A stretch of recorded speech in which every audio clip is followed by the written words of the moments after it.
Alrighty, ladies. Hello and welcome to week 9 of Cycle, Synch, and Chisel. This is a week where we will be discussing fertility. So it's important for all of us. I just want to state that whether you are planning to have children, you've already had children, you're done with having children, or you're looking to have children, fertility is super important for all of us. We're going to discuss exactly why.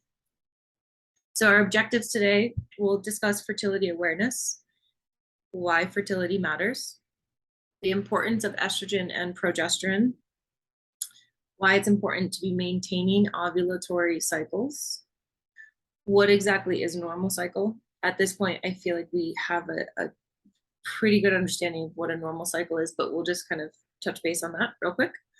And we'll quickly talk about ways to monitor fertility, and then also fertility boosting foods. Yeah. Okay, so fertility awareness. Let's minimize this. Fertility awareness is your ability to identify whether ovulation is occurring or not.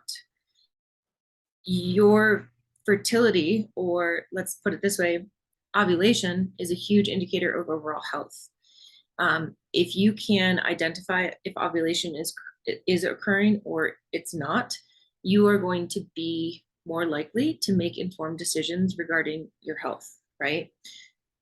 It's a building awareness. If you know you're normally ovulating and then all of a sudden you notice a change in your body, a sign that we'll kind of discuss down the road here, you notice some change, you will be able to be in a position to recognize that and be like, oh, something is going on. It's going to help you to self-diagnose in some ways, or at least lead to going to get yourself checked out, right? It's going to help detect any pathologies, anything that's going wrong in the system. As you build this awareness, you'll be able to more quickly identify that and to seek help. I think my keyboard's working. Okay, so why fertility matters. We all stop cycling at some point, and that's when we reach menopause. And menopause is, like by definition, it's a year after your last bleed. Okay, so some women, they'll be they think that they're in menopause, they'll be like 11 months in, and then they get a period. And so then they have to wait another year before they're technically, able to say that they're, scientifically in menopause. So menopause is the date, a year after your last bleed. We want to maintain a healthy cycle, which is considered an ovulatory cycle, for as long as we can, because your cycle creates your hormones. And the hormones that we're specifically talking about are going to be estrogen and progesterone, okay? When we enter menopause, we cease to produce any progesterone, so progesterone is out. And we do still produce estrogen, but a very small amount, nothing like what we normally produce. If you've ever heard of an ovulatory cycle, those are cycles in which ovulation does not occur, and therefore no progesterone is made. And this can be happening to somebody who is way outside of the age range for menopause. So it can happen. It actually happens when we first start our cycles. So in like the first, we'll talk about this, but in the beginning of when we first get our periods, we'll have like our cycle has begun, but we won't actually, like, we'll have a couple like misses, right? That's an anovulatory cycle. During those, estrogen is still made. We can also have cycles called like too short of luteal cycles. And that's where ovulation occurs, but not enough progesterone is made. So again, in ovulatory, no progesterone is made. In a cycle where your luteal phase is a little shorter than what it normally should be, that is still producing progesterone, but not enough. And a shorter luteal phase, along with anovulatory cycles, are linked to like common miscarriages, right? If you are having too short of a luteal phase, or you're experiencing anovulatory cycles, you would be more likely to have a miscarriage if you were to get pregnant. This is what this top diagram is what a normal ovulatory cycle would look like in terms of hormones being released, right? If we look down here at an ovulatory cycle, it's very, very different. There's no progesterone at all. It is completely flatlined. Whereas up here, once we ovulate, it spikes and then it comes back down, right? So it's very, very different there. There is no luteal phase in an ovulatory cycle. I wanted to touch on one thing, and that is, so when we talk about shorter luteal phases, a typical luteal phase is somewhere between 12 to 14 days. So, and there's a range for all of these things, but something shorter than 8 days, a luteal phase shorter than 8 days would be considered a shorter luteal phase. Okay, ovulatory cycles and hormones. So the hormone that we're going to focus on, primarily hormones, are going to be estrogen and progesterone, but the form of estrogen that we're going to focus on is estradiol. This is the estrogen that's created leading up to ovulation, okay? It's responsible for thickening the uterine lining. Combine this with progesterone, and they help to build muscle and also maintain brain health and your heart health. Super, super, super important, okay? Estradiol is also very important for managing and maintaining your metabolic rate. And think of, I'm sure we all know somebody an older woman who has spoken on how, like, as she went through perimenopause or menopause, she started to get like increased abdominal fat, right? And that's because they start to produce less estrogen, right?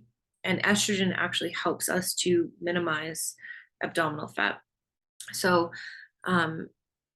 we want to try to maintain that for as long as we can, right? For sure. This hormone also enhances insulin sensitivity, so that's going to help prevent insulin resistance and diabetes. And it's also a natural appetite suppressant, and that is only specific to the days leading up to ovulation, right? So remember, in the first part, so your bleed ends up until the end of ovulation, you actually need fewer calories. I forget exactly what lecture that was that we discussed that, but we have a lower, our metabolism is a little bit slower, so we actually don't need as many calories, right? Or just say this, we don't need additional calories. Let's put it that way. When we enter the second half of our cycle, the luteal phase and menstruation, we actually need somewhere around 200, a little bit more calories per day. And that's also when estradiol drops or estrogen levels drop, okay? Moving on to progesterone, sorry. This is the hormone that's made after ovulation. And interesting, you make way more progesterone than you do estrogen. Way more. They're actually measured in different units. And if you were to look at a graph, it would look as if estrogen didn't even exist if they were listed on the graph, and like it's always done to scale. And if it wasn't done to scale, you'd be like, well, where's the estrogen? But anyways, this right here, HBC, is just an abbreviation that I'm using for hormonal birth control. Most hormonal birth control is going to suppress ovulation, which directly, like, the impact of that is that it suppresses progesterone, okay? We need progesterone.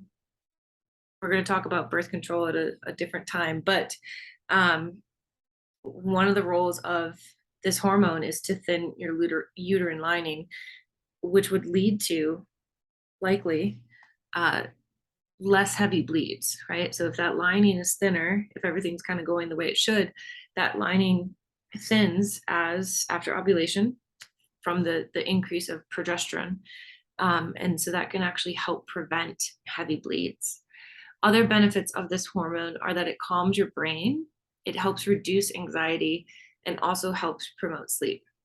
What I find is really funny, and maybe not funny actually, is that some women are prescribed birth control because they're experiencing they go to a doctor and they say they have heavy bleeds, or that they are suddenly anxious, that they're not sleeping well. This also happens a lot as women enter menopause. And as we know from our previous lectures, it's probably not a pill that's going to solve that, right? That's going to maybe put a little bit of a band-aid on it, but it's actually not getting to the root cause of like what's going on, in that it might most likely be just that a micronutrient is missing from that woman's diet. That is very, very true to perimenopause. Very, very true. I'm seeing a lot of that in clients. Clients are having some symptoms and they go to a doctor, and the doctor's like, here's this prescription for an antidepressant and for, do you want to try hormone replacement therapy? And those could be wonderful fixes, but I think there's an alternative to finding the micronutrient that's missing, going to a functional medicine practitioner, getting a blood panel and seeing where there's like holes in the diet. I think that's the route, and that's certainly what I promote with my clients. Get to the root cause of it. Don't just put a band-aid on it. Other benefits of progesterone are that it reduces inflammation. It normalizes your immune function, helps build bones, protects your heart, increases metabolic rate, right? Estrogen or estradiol also does that. And it also may help prevent breast cancer. So, right, there's some links between no progesterone or low progesterone levels and an increase in breast cancer, right? If you have normal levels, it's being thought that it can help prevent breast cancer. Ovulation builds health. So cumulative exposure to estrogen and progesterone it's so beneficial to us. And when I say cumulative, that's from like the moment you start bleeding. So when you first get your bleed going on, we want those cycles to continue to be happening. This is even true in menopause because, again, levels of progesterone do completely stop, but estrogen does stay with us. Smaller amounts, but it's still there. So you're still having a cumulative effect. Okay. Studies link having longer reproductive lifespan with reduced long-term risk of heart disease and dementia. And reproductive lifespan is, again, from when you start bleeding till menopause. So the longer you can have that period be, that length of time, the better your chances are of not exposing yourself or developing heart disease or dementia. Reproductive lifespan is whether it could include being pregnant or just maintaining ovulatory cycles. Okay. Another benefit of, again, a longer reproductive lifespan is that the longer you can maintain those ovulatory cycles, the more likely you are to have a longer life. Okay. And we'll kind of break down some of why that happens right here. So Dr. Laura Briden, she is the author of Period Repair Manual and the Hormone Repair Manual. So this one is fantastic for anyone entering perimenopause or in menopause or post, all of that wealth of knowledge. But Dr. Laura Briden asked Laura Werschler, what's the most important thing going into menopause? And Laura is a reproductive health advocate. Laura's response was that the key to a healthy perimenopause and menopause is to do whatever you can to maintain ovulatory menstrual cycles for as long as possible. Regular menstrual cycles with consistently normal ovulation during the premenopausal years, there's a typo there, but during the premenopausal years will prevent osteoporosis, breast cancer, and heart disease. So again, we want to focus on being essentially as fertile, as healthy as possible in regards to our reproductive system in order to help us prevent osteoporosis, breast cancer, and heart disease, to help prevent dementia. What were some of the we already said osteoporosis. We want to perhaps have a longer lifespan. right? So being on top of our fertility, being on top of, are we having normal ovulation, is super, super, super important. If we want to enter perimenopause in an easier fashion, if we want to be 65, 70, 75 and take a fall and not just fracture, we want to be on top of this. Okay. I can't stress that enough, along with getting enough protein and strength training, right? Those are going to also, for sure, build a much more substantial structure. Each and every ovulatory cycle, therefore, is like a deposit into a bank account of long term health. That was from Laura Bryden again. Each cycle, you're depositing into the future. How cool is that? It totally changes, in my experience, it totally changes how I feel about having a period. um, each and every single one. Again, it's a vital sign. What does your blood look like? We'll talk about cervical secretions or cervical mucus. What does that look like? These are all indicators of your health. This is an indicator of what is your cycle telling you, right? Let's kind of take a step back and discuss what a normal cycle is. So the start of your period happens whenever that was, and usually somewhere along like the first 2 years, you're going to experience, or somebody would experience, an ovulatory cycles, right? So that's again where ovulation actually doesn't happen, but eventually it'll normalize. So I remember when I first got my period, I think I got it once, and then it was like 4 months before I got another one, and then it was like 2 months before I got another one, right? So those were anovulatory cycles, totally normal when we first start bleeding. If those are happening as an adult, then something is going on, right? There's also other things that could be happening, such as amenorrhea. You could be having shorter cycles. We could have the short luteal phase, those types of things. But a normal cycle will range anywhere from 24 to 36 days. Something I don't love about period tracking apps is that they almost all assume that we have a 28-day cycle, but really, truly, a normal range would be somewhere between 24 and 36 days. You can expect disruptions in this normal cycle during pregnancy, as well as breastfeeding or lactation. That would be totally normal. Another piece of a normal cycle is the presence of cervical mucus.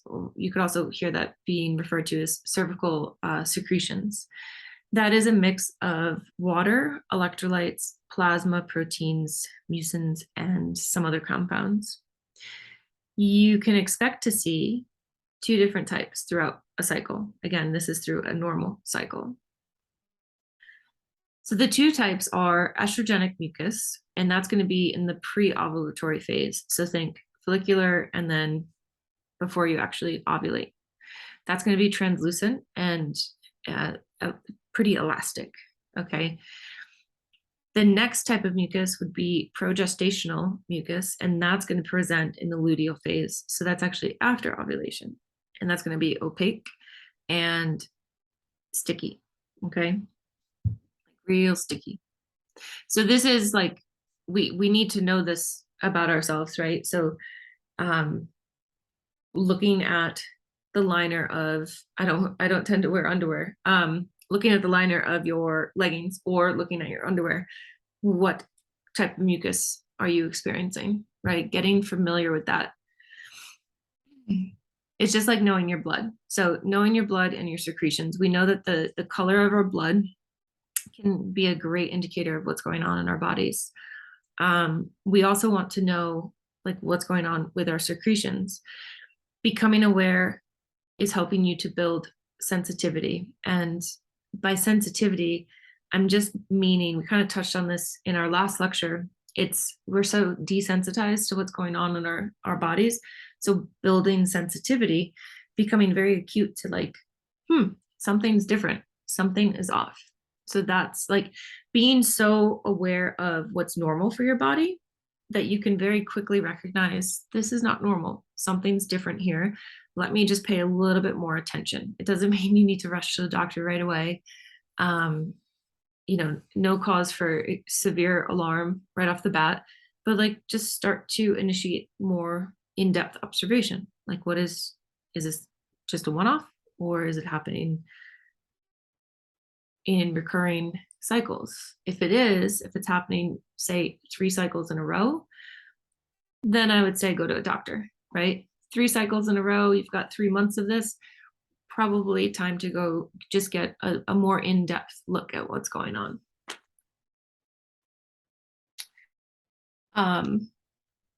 So if you're interested in monitoring your fertility, there are certain, various methods that you could implement. One would be ultrasound. Ultrasound is going to be for more structural stuff, just making sure that essentially all your parts are working, that there's no obstructions, scar tissue, cysts, anything of the sort. So if you're somebody who's had PCOS or endometriosis, an ultrasound is probably going to be something that is recommended, especially if you've had some difficulty getting pregnant. You could also do hormone tests. Those could be blood or urine. And that's going to give you a functional reading on like what's happening.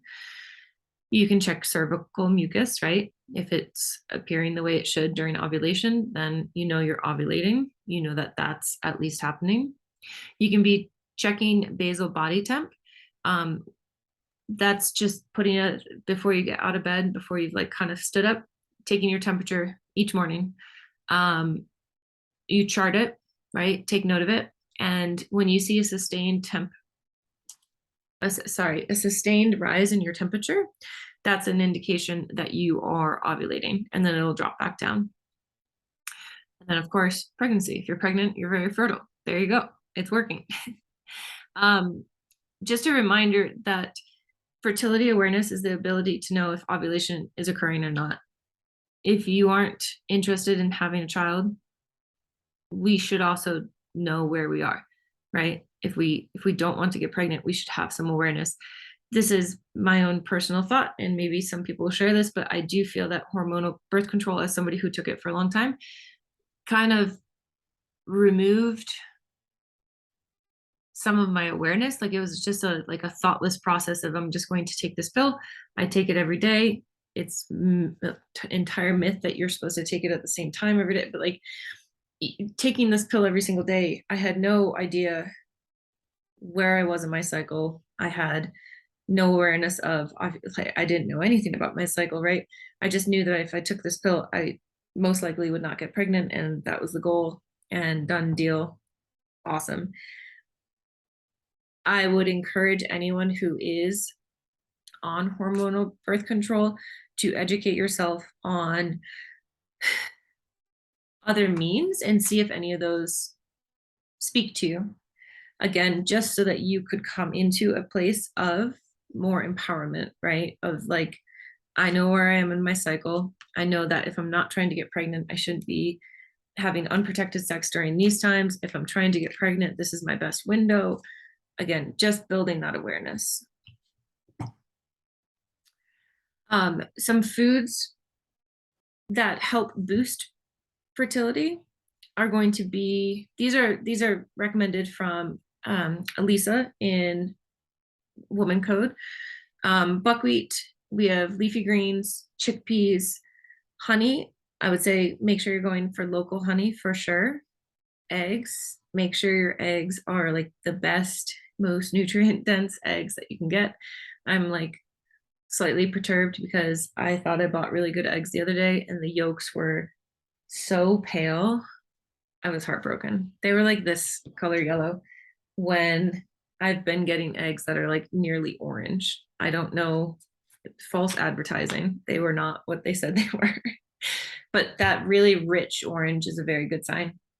Sunflower seeds, salmon, avocados, cinnamon, and turmeric. Turmeric is going to be specifically to help reduce inflammation.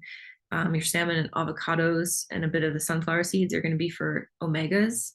And just know that like if you're not looking to get pregnant, you're not going to like, these are all foods that are listed in all of the charts that we've gone through over the course of this course, right? So they're just fantastic for making sure that your uterus, that your hormones are all operating at peak functionality, right? That's what we want. Again, we want to be helping ourselves have the healthiest, longest cycles that we can. Okay. Additional things to consider. This is in regards to protecting your fertility, right? To helping you to have the longest reproductive lifespan that you can. One, practice safe sex. Any introduction of STDs is going to affect your uterus, and that could lead to scarring, and just in general, not as healthy of a uterus. And we want your uterus to be super healthy. So making sure you're practicing safe sex. You want to limit endocrine disruptors, and this is just one example, but swap out your cleaning products. Make sure that your cleaning products have no toxic chemicals in them. There are so many different blogs and recipes out there for how to create your own. And if you're not looking, if that doesn't interest you, you just want to continue to buy, a pre-manufactured product, there are so many brands out there that offer non-toxic cleaning products. Oral health, floss every single day. Oral health, and let's say this, flossing daily is also linked to a reduction in heart disease. So it's not just your reproductive health, but it also is linked to heart disease. So make sure you're flossing daily. You want to keep tartars and just your mouth as clean as you possibly can. Don't overdo it with antibacterial mouthwashes, because we do need healthy bacteria in our mouth. I know a lot of people that use antibacterial mouthwashes, and they're killing like the flora in their mouth, and we need some of that good bacteria to help clean our teeth throughout the day.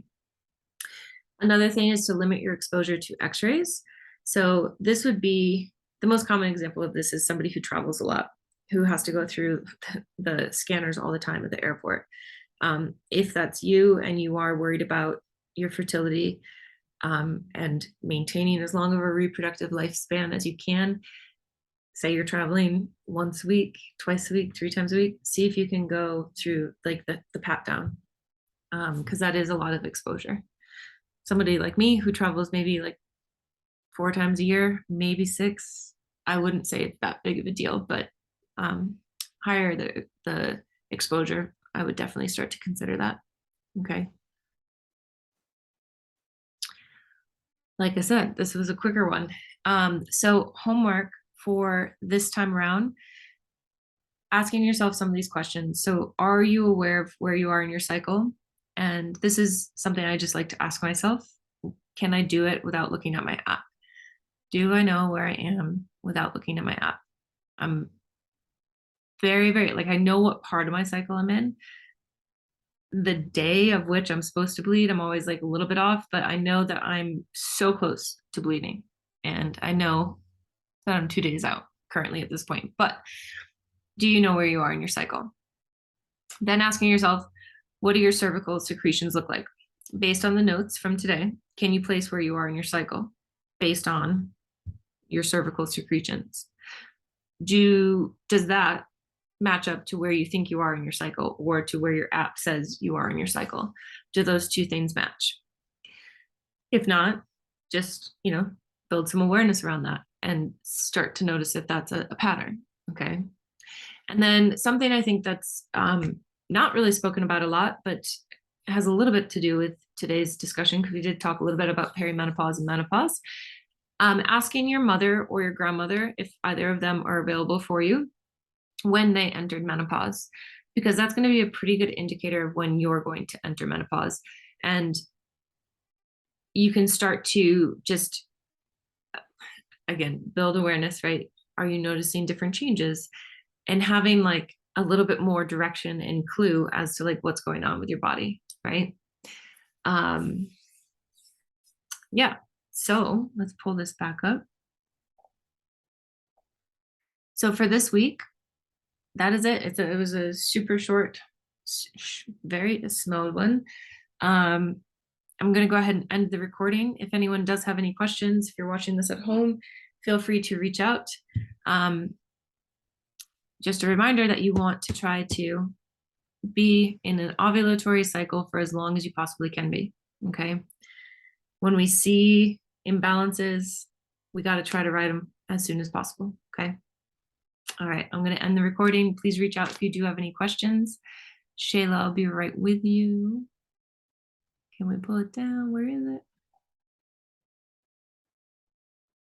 This is always that awkward moment where I feel like you see somebody just like staring at the